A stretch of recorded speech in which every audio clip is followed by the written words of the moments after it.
Good morning. My name is David Rose. I am a serial entrepreneur turned serial investor. And by the use of pitching PowerPoints to VCs, I have personally raised tens of millions of dollars from VCs through PowerPoint pitches. And then turning around to the other side of the equation, I have personally supervised the investment of tens of millions of dollars into companies who have been pitching me with PowerPoint presentations. So I think it's safe to say I know a little bit about the process of pitching. So the very first question that you've all got to figure out is, what is the single most important thing that a VC is looking for when you come to them pitching your new business idea? And there are obviously all kinds of things. There are business models, and there are financials, and there are markets, and there's that. Overall, of all the things that you have to do, what is the single most important thing the VC is going to be investing in? Somebody? What? People. You. That's it. You are the person. And so therefore, the entire purpose of a VC pitch is to convince them that you are the entrepreneur in whom they are going to invest their money and make a lot of money in return. Now, how do you do this? You can't just walk up and say, hi, I'm a really good guy and a good girl and you should really invest in me, right? So in the course of your VC pitch, you have a very few minutes, and most VC pitches, most angel pitches are about 15 minutes. Most VC pitches should be less than half an hour. People's attention span after 18 minutes begins to drop off, tests have shown. So in that 18 minutes or 10 minutes or 5 minutes, you have to convey a whole bunch of different characteristics. You actually have to convey about 10 different characteristics while you're standing up there. What's the single most important thing you've got to convey? What? Integrity. Boy, oh boy, oh boy. And that's a straight line. Look at that right over there. And I didn't even prompt him. You're right, integrity. Because that's the key thing. I would much rather invest in somebody, take a chance in somebody who I know is straight than somebody where there's any possible question of, who are they looking out for and what's going on. So the most important thing is integrity. And what's the second most important thing after integrity? Let's see if you can get this one. Close enough. Passion. Right? So here you want entrepreneurs by definition are people who are leaving something else, starting a new world over here, creating and putting their lifeblood into this kind of thing. You got to convey passion. If you're not passionate about your own company, why on earth should anybody else be passionate? Why should they put more money into your company if you're not passionate about it? So integrity and passion, the single most important things out there. But then there are a whole panoply of other things that you've got to do to wrap up in this package that you're presenting to a VC.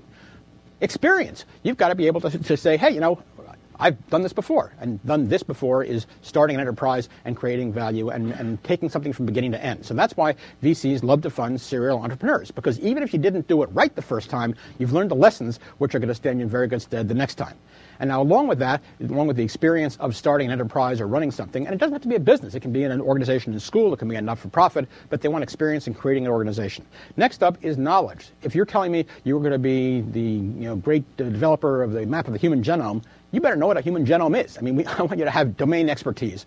So I don't want somebody who's saying, hey, I've got a great idea in a business I know nothing about. I don't know who the players are. I don't know what the market is like. So you got to know your market. You got to know your area. And then you have to have the skills that it takes to get a company going. And those skills include everything from technical skills, if it's a technology business, to marketing and sales and management and so on. But not everybody has all these skills. There are very few people who have the full set of skills that it takes to run a company. So what else do you require? Well, leadership. You've got to be able to convince us that you either have developed a team that has all those factors in it, or else you can. And you have the charisma and the management style and the ability to get people to follow your lead, to inspire them, to motivate them to be part of your team. All right, then having done all that, what else do I want to know as a VC? I want to know that you have commitment, that you are going to be here to the end. I want you to say, I want you to convey that you are going to die if you have to, with your very last breath, your fingernails scratching as they draw you out. You're going to keep my money alive and you're going to make more money out of it. So I don't want somebody who's going to cut and run at the first opportunity, because bad things happen. Never been an angel or venture funded company where bad things didn't happen. So I want to know that you're committed to be there to the very end. You got to have vision. You got to be able to see where this is going. I don't want another Me Too product. I want somebody who knows you can change the world out there. But on top of that, I also need realism, because I need to know that you know that while changing the world is great, it doesn't always happen. And before you get to change the world, bad things are going to take place, and you got to be able to go deal with that, and you have to have rational projections and stuff. And then finally, you're asking for my money not just because it's my money, but because it's me. You need to be coachable. So I need to know that you have the ability to listen.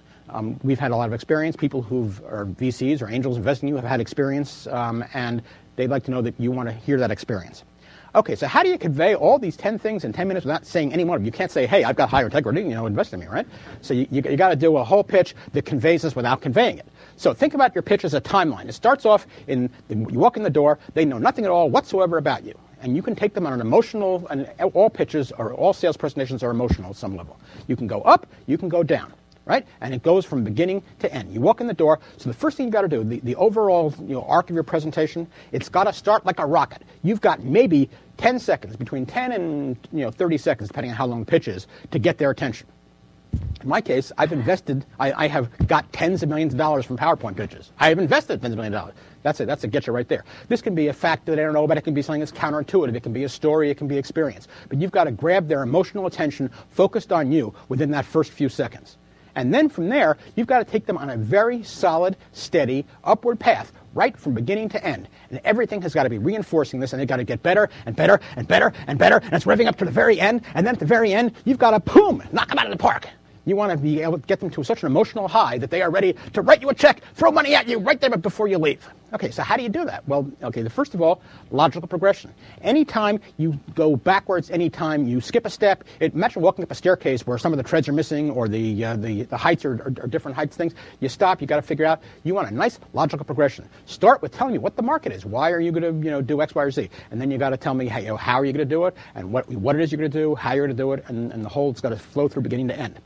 You've also got to let me know that there are touchstones. You want to tie into the rest of the world out there. So, for example, things that if you reference companies I've heard of or basic items in your business, I want to know about them, things that I can relate to. Validators are anything that tells me somebody else has approved this, or there's outside validation. It can be sales. It can be you've gotten an award from something. It can be people have done it before. It can be your beta tests are going great. Whatever. I want to know validation that you're telling me, not just what you're telling me, but that somebody else or something else out there says this makes sense. And then because I'm looking for the upside here, I've got to have a believable upside. And that's two parts. It's got to be upside, and it's got to be believable. The upside means if you're telling me that you're going to be out there 5 years out and making $1 million a year, that's not really upside. You tell me you're going to be out there making $1 billion a year, that's not believable. So it's got to be both sides. On the other hand, there are a lot of things that drive me down, take the emotional level down, and you've got to recover from those. And those, for example, anything you tell me I know is not true. We have no competition. There's nobody else who's ever made a widget like this. Well, the odds are I probably know somebody who's made a widget, and the minute you tell me that, boom, I discount half of what you're saying from then on. Anything that makes me think, anything that I don't understand, where I have to make the leap myself in my own head, is going to stop the flow of the presentation. So you've got to take me through like a sixth grader, doop, doop, doop, doop, but without patronizing me. And it's a very tricky path to do it, but if you can do it, it works really, really well. Anything that's inconsistent within the concept of your thing, if you tell me sales of X, Y, or Z, or $10 million, and the next slide, 5 slides later, they're $5 million. Well, one may have been gross sales, one may have been net sales, whatever else, but I want to know that all the numbers make sense together. And then finally, anything that's an error or a typo or a stupid mistake or a line that's in the wrong place, this shows me that if you can't even do a presentation, how the heck can you run a company? So this all feeds in together. All right, so the best way to do this stuff is to look at our betters, look at people who've done this before. So let's look at the most successful technology executive in the business and see how a presentation goes. Bill Gates, PowerPoint presentation over here, right? Here's Gates doing a thing for Windows. Is this the way you should do a PowerPoint presentation? What do you think? No. Who do you think we should look at as our role model? Oh, isn't that funny? Another straight line over here. Yes, okay. Steve Jobs. You want absolute, this is the zen of presentation, right? Here he is, one little guy, black jeans and stuff, on a totally empty stage. What are you focusing on? You're focusing on him. This is Steve Jobs. So, these wonderful long bullet points, whole list of things, good. No, they're not. The long bullet points are bad.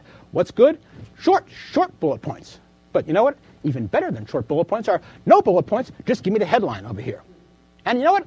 How many bullet points or headlines does Steve Jobs use? Basically none. What do? Best of all, images. Just a simple image. I look at the image, the picture's worth 1,000 words. You look at the image, and then you see that, and you grok the whole thing, and then you come back to me, and you're focused on me, and why I'm such a great guy, and why you want to invest in me, and why this whole thing makes sense. So with that said, we only have a very, very short time, so let's run through the things you've got to include in your presentation. Well, first of all, start out, none of these big, long title slides with blah, blah, blah, blah, blah, blah, and I'm presenting to so-and-so and such a date. I know the date, I know who I am, I know you're presenting. I don't need all that. Just give me your company logo. And I look at the logo, and it sort of ties it in my brain, and then I come back to you. I'm focused on you, Okay, you do that. Give me a quick, 15-second or 30-second intro, grab my attention, and then you want to give me a quick business overview. This is not a 5-minute pitch. This is 2 sentences. We build widgets for the XYZ market, or we sell services to help somebody do X, whatever. And that is like the picture on the outside of a jigsaw puzzle box. That lets me know the context. It gives me the armature for the whole thing that you're going to be going through, and it lets me put everything else in relation to something you've already told me. So then you got to walk me through, show me who your management team is,